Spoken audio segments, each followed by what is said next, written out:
उत्तर प्रदेश के बागी बलिया के कुछ बागियों ने शिक्षा एक समान हो को लेकर एक मुहिम कई वर्षों से चला रहे हैं, जिसमें राधेश्याम यादव, विनोद यादव उर्फ मानव से लेकर अरशद हिंदुस्तानी जैसे नाम शामिल हैं। कई वर्षों से चली आ रही इस मुहिम को केवल अभी तक इशारा ही मिला है, बल और कामयाबी अभी कोसों दूर है। इन बागियों के दिल में हसरत है, जज्बा है, उम्मीद है और आत्मविश्वास है कि एक दिन देश की शिक्षा एक समान जरूर होगी और हर गरीब का बच्चा वहीं पढ़ेगा जहां विधायक और सांसद का बच्चा पढ़ता है। और अगर ऐसा होता है तो देश अपना तरक्की के रास्तों पर तेजी से बढ़ चलेगा।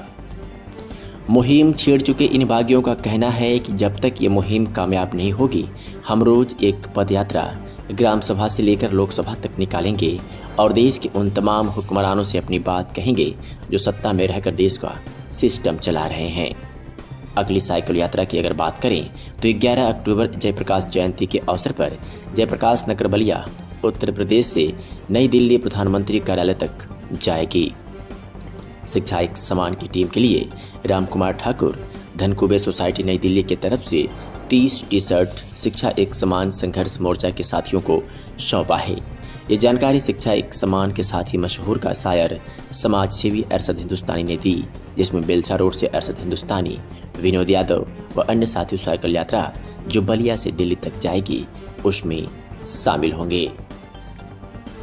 साथियों, मैं अरशद हिंदुस्तानी शायर और शिक्षा एक समान की टीम का एक साथी भी हूं, जो पूरे देश में हमारे संयोजक राधेश्याम यादव के नेतृत्व में शिक्षा एक समान की मुहिम चलाते हैं। अभी 11 अक्टूबर को हम लोग शिक्षा समान की टीम लोकनायक जयप्रकाश नारायण के गांव से साइकिल यात्रा लेकर माननीय प्रधानमंत्री कार्यालय दिल्ली तक पहुंचेंगे कि जिस तरह से सांसद विधायक के बच्चों को शिक्षा मिलती है, उस तरह से वोट देने वाले देश के गरीब मजदूर के बच्चों को शिक्षा मिले, यानी इस देश में शिक्षा एक समान हो। आज हम देवरिया के एक पार्क में हैं, जो पंडित दीनदयाल पार्क है। यहाँ पे हमारे बहुत सारे साथी, कुछ सलेमपुर के हैं, कुछ भागलपुर के हैं, कुछ देवरिया के स्टूडेंट हैं, कोई इंटरमीडिएट है, कोई ग्रेजुएशन का छात्र है। और ये लोग भी कहते हैं कि नहीं, शिक्षा एक समान होनी चाहिए। बगैर शिक्षा के इस देश का कोई भी अंतिम आदमी देश के नियम कानून को जब तक नहीं समझेगा, हमारा देश चाइना, जापान, अमेरिका की बराबरी नहीं कर सकता है। तो ये लोग साथी हैं हमारे, ये लोग शिक्षा समान का समर्थन करते हैं।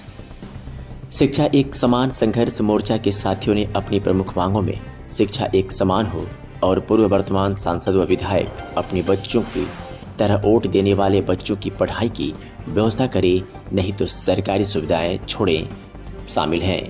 अपने ज्ञापन में शिक्षा एक समान संघर्ष मोर्चा के साथियों ने निवेदन किया है कि एक देश तो दो तरह की शिक्षा क्यों? सरकारी स्कूल में केवल गरीब मजदूर, किसान, ठेला वाला, झाड़ू लगाने वाला, फुटपाथ पर रहने वाला, रिक्शे वाले का बेटा ही पढ़ेगा और प्राइवेट स्कूल में नेता, अधिकारी और अमीर का बच्चा पढ़ेगा, ऐसा क्यों? हमने कुछ स्कूली छात्रों से बात की, उनका क्या कहना है आपको सुनवाते हैं। आप अपना परिचय दीजिएगा। नाम बताओ आप। हमारा नाम सुमेश कुमार मल है और हम देवरिया शहर के सरस्वती वरिष्ठ माध्यमिक विद्या मंदिर में पढ़ते हैं। अच्छा, कौन से क्लास में पढ़ते हो भैया? कक्षा 11 के हम छात्र हैं। अभी जैसा कि देवरिया पार्क में हम पंडित दीनदयाल के पार्क में बैठे हुए हैं, अरशद हिंदुस्तानी जो कवि हैं, अभी शिक्षा एक समान को लेकर कुछ तरन्नुम भी गाए, गुनगुनाए। मुझे ये ऐसा लग रहा है कि आप लोगों को पसंद आया होगा। शिक्षा एक समान होना चाहिए, इस पे लेके आप कुछ कहेंगे? हाँ जी, शिक्षा बिल्कुल एक समान होना चाहिए, क्योंकि शिक्षा सभी के लिए बहुत जरूरी होती है। और अगर जैसे कि मान लीजिए गरीब जैसे पढ़ता है, जैसे अमीरों के बच्चे पढ़ते हैं कैसे कंप्यूटर, वैसे गरीब को भी वैसे पढ़ना चाहिए कैसे कंप्यूटर। अच्छा, आप बताओगे शिक्षा एक समान क्यों होना चाहिए? शिक्षा एक समान इसलिए होना चाहिए, जहाँ अमीर के बच्चे कैसे कंप्यूटर पढ़ते हैं, वहाँ गरीब के बच्चे भी कैसे कंप्यूटर पढ़ेंगे, अगर शिक्षा एक समान होगी तो। अच्छा, आपका क्या नाम है बेटे? हमारा नाम पीयूष यादव। कौन से क्लास में पढ़ते हो? 11th में। शिक्षा एक समान होनी चाहिए? हाँ, बिल्कुल होनी चाहिए। इसके क्या फायदे? इसके फायदे हैं कि दोनों बच्चे एक ही तरह से होंगे। आप में से कोई और बताएगा। आपका क्या नाम बेटा? सुमित कुमार। सुमित कुमार, पढ़ते हो आप? जी। कौन से स्कूल में? जय सिंह इंटर कॉलेज। जय सिंह इंटर कॉलेज में। शिक्षा एक समान को लेकर आपके क्या विचार है? हम तो ये चाहेंगे कि जितने भी हमारे भाई लोग हैं तो जो पूर्वी पढ़ते हैं या जो बड़े घर के हों या छोटे घर के हों, उनको समान शिक्षा देनी चाहिए, जिससे कि सबको समान।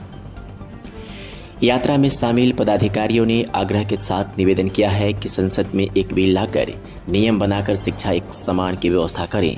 इसी मांग को लेकर राधेश्याम यादव पिछले लगभग 6-7 वर्षों से आंदोलन, जन जागरण, साइकिल यात्रा, पैदल यात्रा, दंडवत मार्च करके देश के लगभग हर प्रदेश में जाकर प्रधानमंत्री से लेकर मुख्यमंत्री को पत्र दे चुकी हैं, जिसमें 4000 किलोमीटर तक साइकिल यात्रा की और अब तक साथियों के साथ 2 दर्जन से ज़्यादा गिरफ्तारी भी हुई।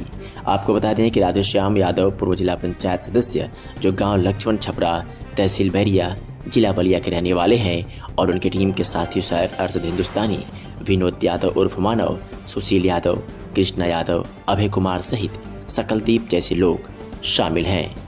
Bureau report, news 9 network, Ballia.